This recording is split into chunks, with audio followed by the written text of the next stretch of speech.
Pemirsa, saksi dari pasangan Jokowi JK menolak hasil rekapitulasi KPU Kabupaten Sampang, Jawa Timur. Saksi meminta dilakukan pemungutan suara ulang di 17 TPS yang diduga masih terdapat persoalan.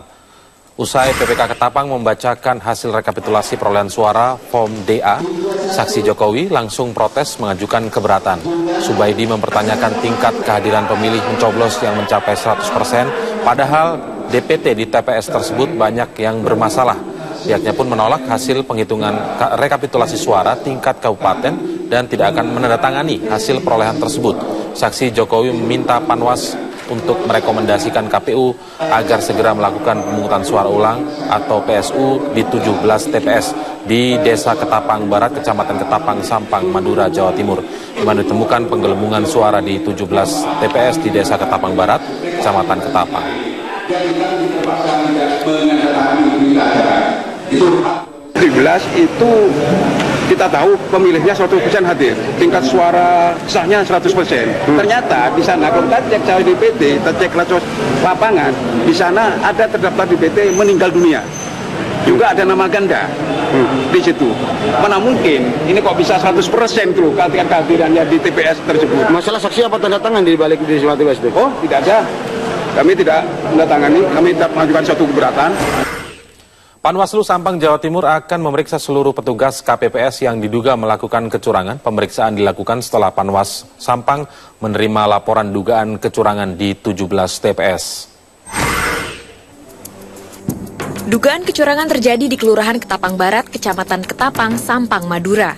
Di Kelurahan Ketapang Barat ini, di seluruh TPS yang berjumlah 17, tidak satupun pemilih yang memberikan suara untuk pasangan Capres Joko Widodo Yusuf Kala. Dugaan kecurangan semakin menguat setelah hasil tindai formulir C1 tidak tertera tanda tangan saksi dari kedua pasangan Capres dan Cawapres. Jika terbukti melakukan kecurangan, Panwaslu Kabupaten Sampang akan mengeluarkan rekomendasi pemungutan suara ulang di seluruh TPS yang ada di Kelurahan Ketapang Barat. Kita tetap tidak membiarkan ada perolehan suara yang mengarah 100% ke salah satu pasangan calon. Sanksinya, kalau memang ditemukan bahwa itu ada pelanggaran, ada penggelembungan suara, itu sanksinya sanksi pidana pemilu.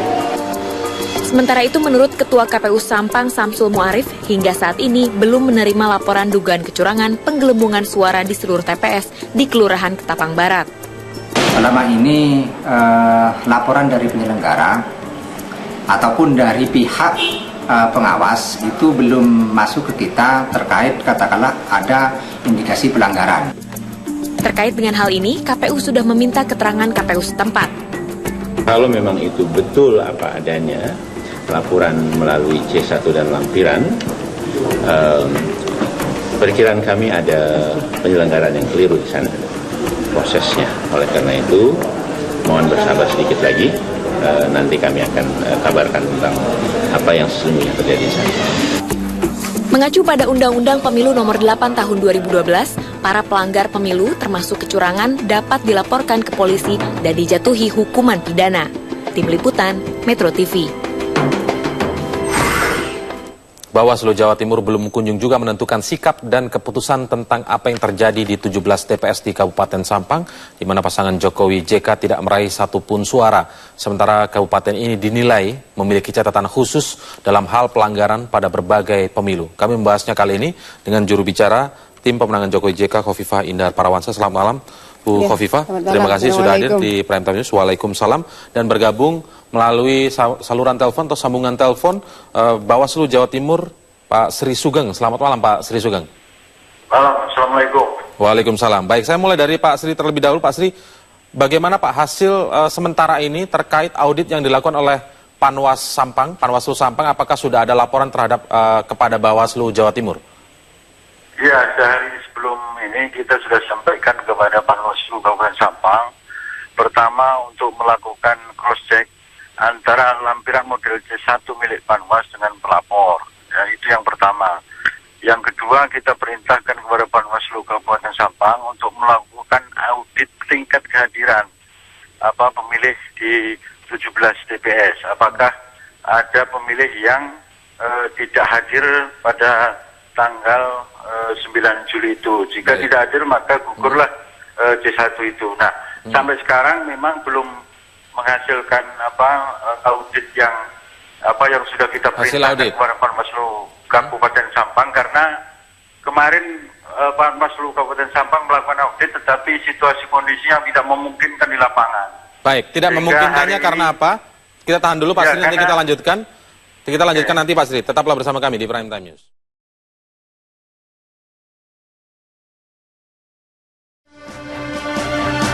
Baik, kita lanjutkan perbincangan di Prime Time News. Bu Khofifa, kita sambil menunggu sambungan telepon dari Pak Sri Sugeng, Bawaslu Jawa Timur. Tadi sempat mendengarkan sedikit begitu keterangan dari Pak Sri. Anda melihat seperti apa kinerja dari Bawaslu Jawa Timur sendiri dalam kasus Sampang ini? Ya, jadi kita itu seringkali terjebak pada demokrasi prosedural, jadi mesti harus bertahap. Kenapa tidak belajar dari berbagai pengalaman yang sudah terus-menerus terulang? Karena peta di Jawa Timur itu nggak berubah. Tetap sama, jadi, ya? Tetap sama, daerahnya sama, tingkat-tingkat kerawanannya itu modus-modusnya sama, titik-titiknya sama, daerahnya juga sama, terulang lagi.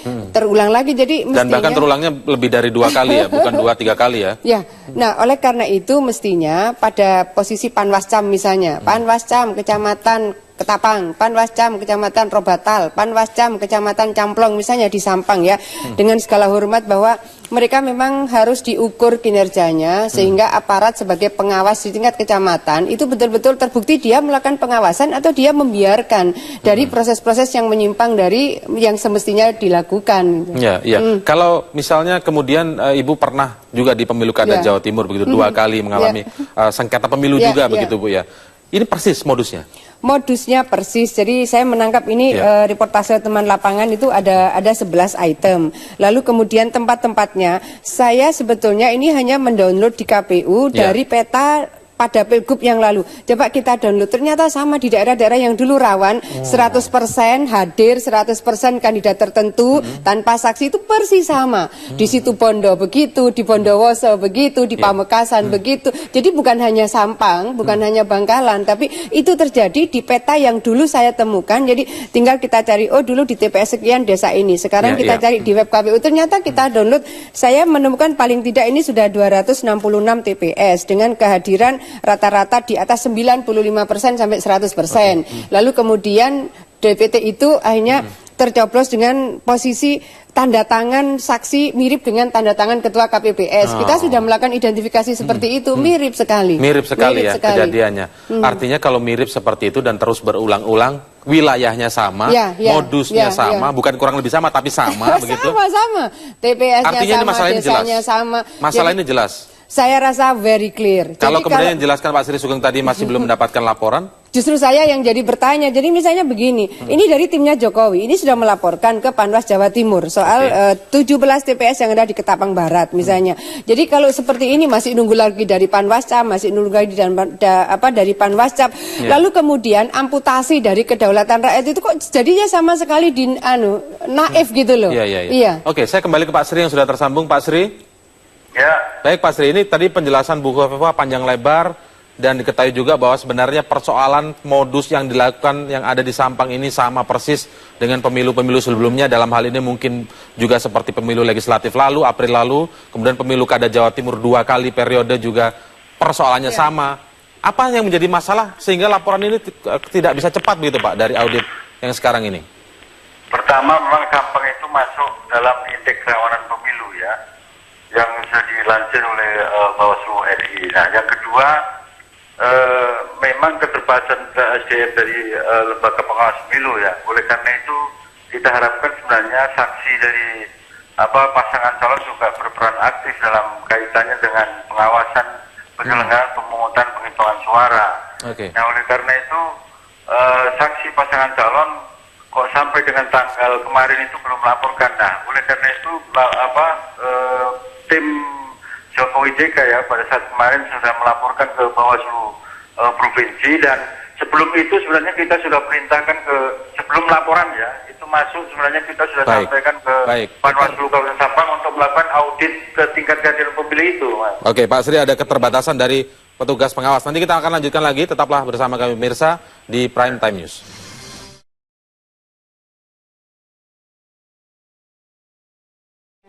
Kembali di Prime Time News, pemirsa, kejanggalan pengisian form C1 turut dirasakan grafolog, sebuah profesi yang bisa mengetahui karakter seseorang lewat goresan tulisannya. Hasilnya sejumlah tulisan hingga tanda tangan dalam form C1 diduga direkayasa dan dilakukan tidak terorganisir.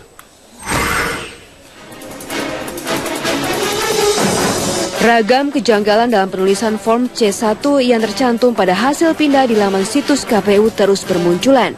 Keganjilan tidak hanya pada kesalahan hitung jumlah perolehan suara, tapi juga pada goresan angka, nama, dan tanda tangan yang disinyalir direkayasa. Grafologi, ilmu membaca karakter manusia lewat tulisan tangan, menyikapi keganjilan tulisan di form C1 ini secara beragam.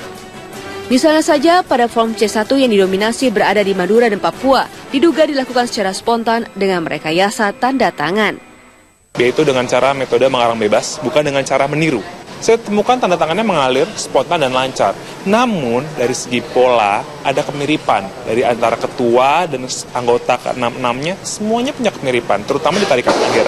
Ini menunjukkan bahwa sebenarnya pola rekayasa seperti ini terjadi secara spontan, tidak diorganisir sebelumnya secara rapi. Grafolog juga mengatakan pelaku rekayasa form C1 punya karakter spontan, tidak terorganisir dan ceroboh.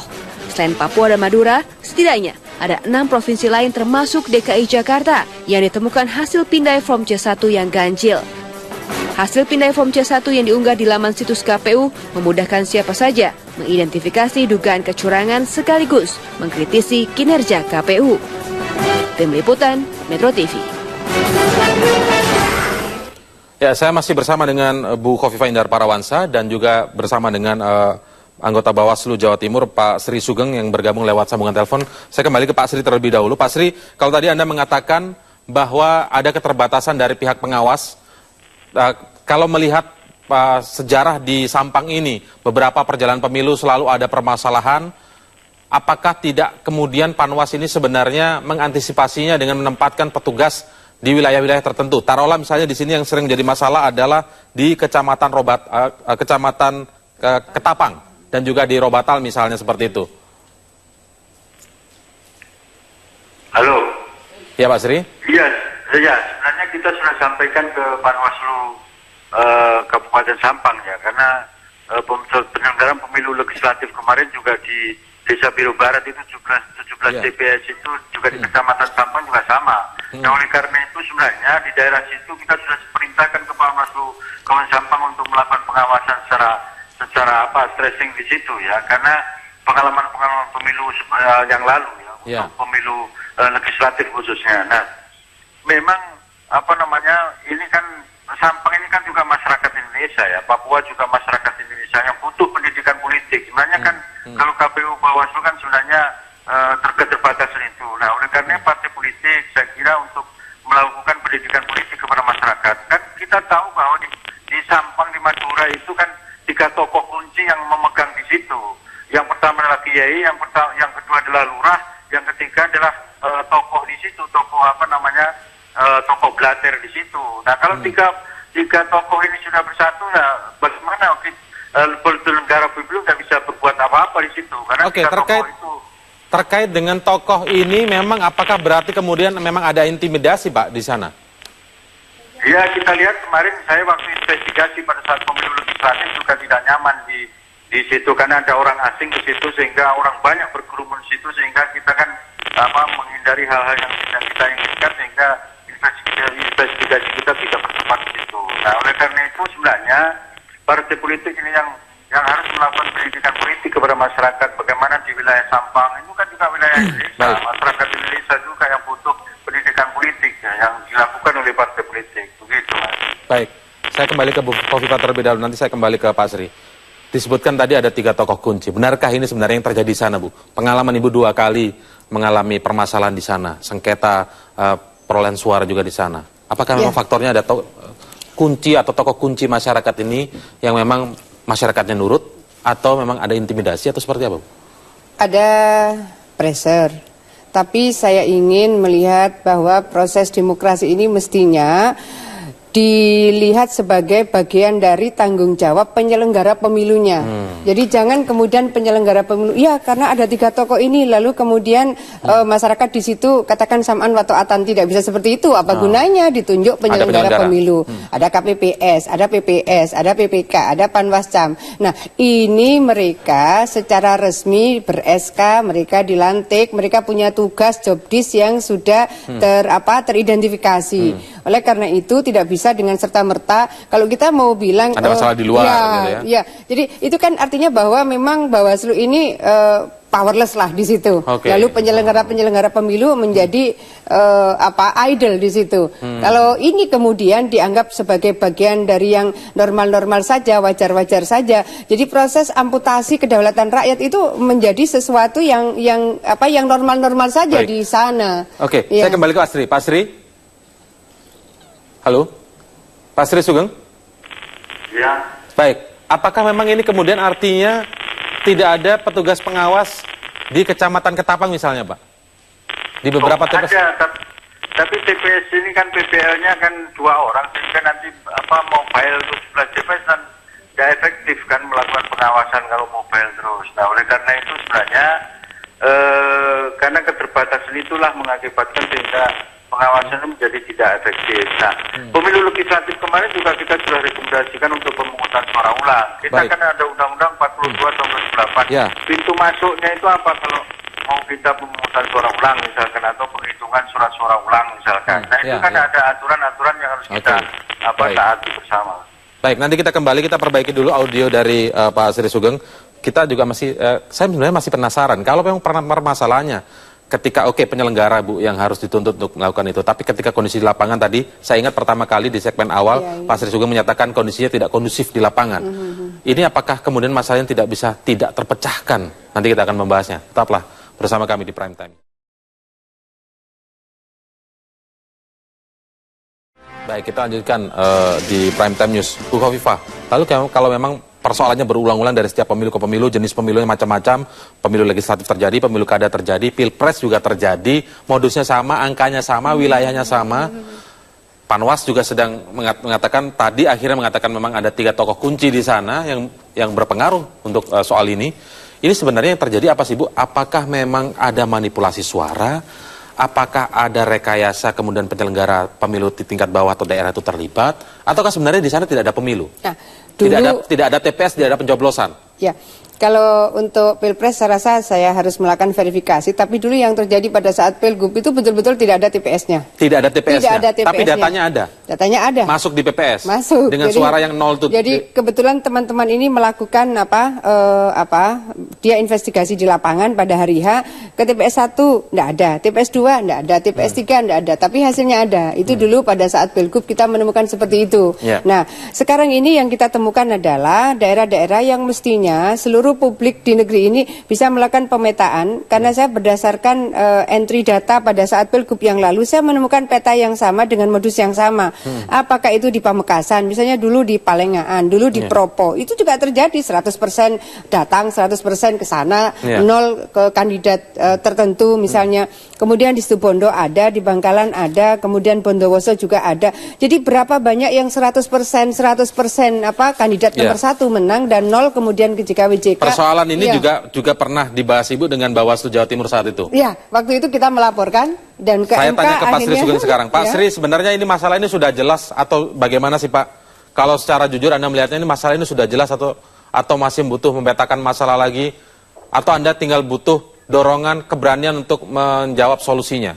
Atau memberikan solusinya agar tidak terulang lagi di pemilu selanjutnya Pak?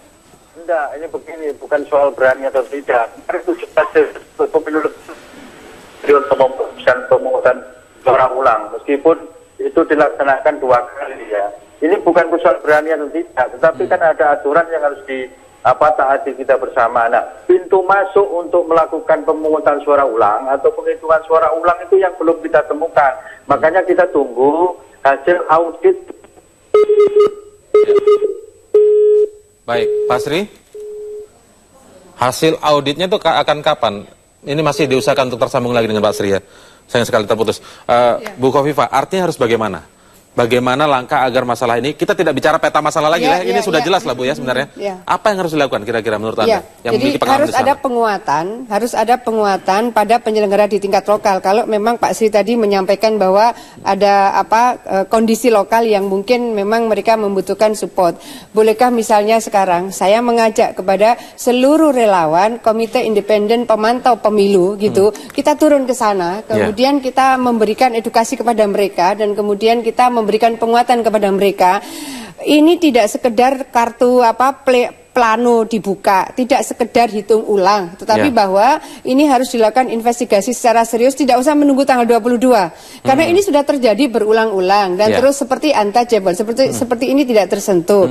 Nah, kalau memang ini kita mau memberikan penghormatan terhadap kedaulatan rakyat, harusnya di daerah-daerah yang 100% ini harus ada coblos ulang. Karena kemudian sepertinya petanya ini 5-1. Oh, kalau 100% sana ini 0, maka 1 harus ada yang 100% sana 0. Jadi sepertinya sudah disiapkan desain seperti itu. Hasil auditnya kapan Pak Sri ya? Dari Panwas. Halo. Hasil audit dari Panwaslu Sampang kira-kira kapan Pak ya?